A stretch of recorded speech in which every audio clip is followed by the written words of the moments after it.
大家好，我是目前住在泰国的 Timmy。大家来泰国玩一定会吃泰国菜的，对吧？不知道你们有没有发现，泰国菜大部分都是用鱼肉、猪肉、鸡肉、海鲜类的下去料理，好像很少看到泰国菜里面有牛肉的。而且我发现，在泰国有好多人不吃牛。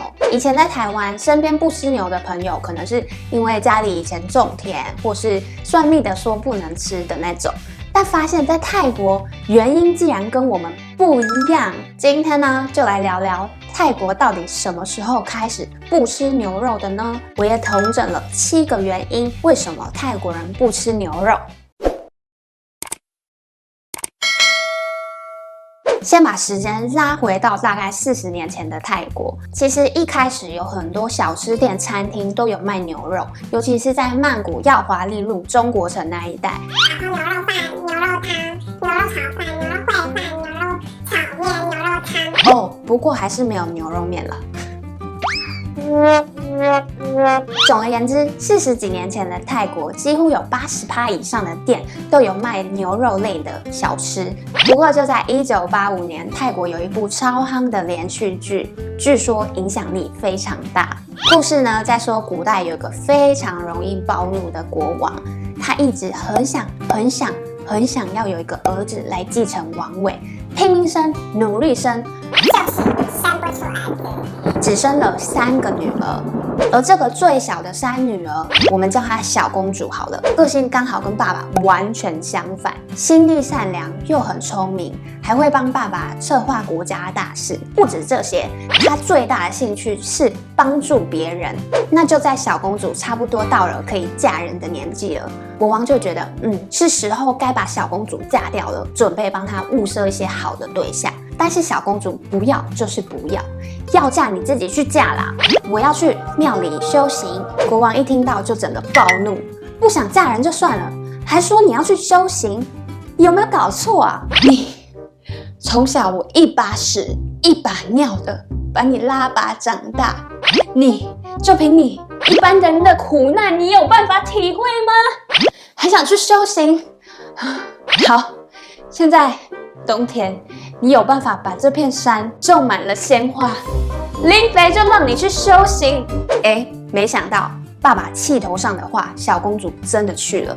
就在某天夜黑风高、大雪纷飞、寒风刺骨的晚上，大家都在忙着过年，小公主一个人去了山上，手上拿着一根一根的树枝，一个一个插进雪地里，一边插一边念经，一边插一边念经。不知不觉，这些树枝插满了整个雪山。更惊人的是，这些被小公主插满的树枝，后来就真的长成了鲜花。是不是冥冥之中有保佑？所以小公主就顺利地离开了皇宫，到庙里去修行。后来呢，因为一些恶意的谣言跟八卦，想重伤小公主，就传到了国王的耳边，传啊传，讲啊讲，国王又再次暴怒，觉得小公主就是丢尽了王室家族的脸，就下令放火要烧掉小公主在修行的那间寺庙。我一放，没想到整个寺庙都被烧成灰烬，但小公主完全没事。国王又再次理智线断掉，火烧行不通，我就处以插刑。结果刀要砍下去的时候，刀就自己断了。总之，国王用尽了各种方法，小公主依旧规章厚厚，是不是冥冥之中有保佑呢？到了后来，国王生了重病，但是小公主没有因为爸爸对她做出的种种残忍的行为丢着她不管，她把自己伪装起来，去帮爸爸治病。后来国王过世之后，据说因为前世业障实在是太重了，下辈子投胎转世变成一只牛来消业障。而剧中里面的小公主究竟是谁呢？影响力怎么这么大？没错，剧中的小公主就是《观世音传奇》里面的观音。从住在泰国的华裔圈有观音信仰的人开始不吃牛肉，因为不想吃到观音的爸爸。而且在泰国也是有观音庙的，有些庙会举办像是赎牛做功德的这种活动，还有因为拜送子观音，后来顺利有了小孩之后就不吃牛的这种故事。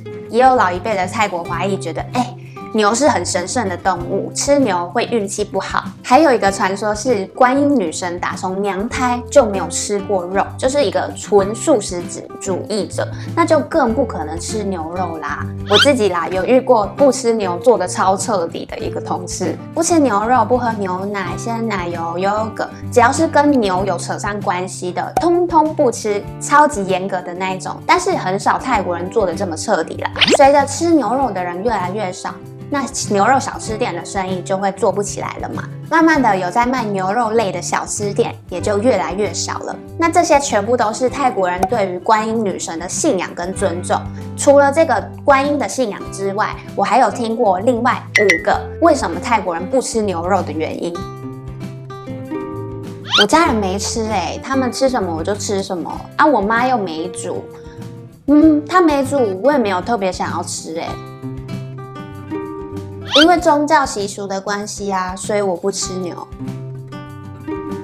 我之前看了一部杀牛的影片，看完之后觉得太残忍了，后来我就不敢吃牛了，太残忍啊！牛肉在泰国很贵而且又不好吃。泰国牛的肉质通常质地比较硬，想吃肉质比较软嫩一点的，要买进口的澳洲牛、日本牛。那当然价格上也会偏贵一点咯。啊，因为我的生肖属牛，所以我不吃牛啦。在泰国跟我们一样也有12生肖，那这样子鸡年生、猪年生的人是不是不能吃鸡肉跟猪肉？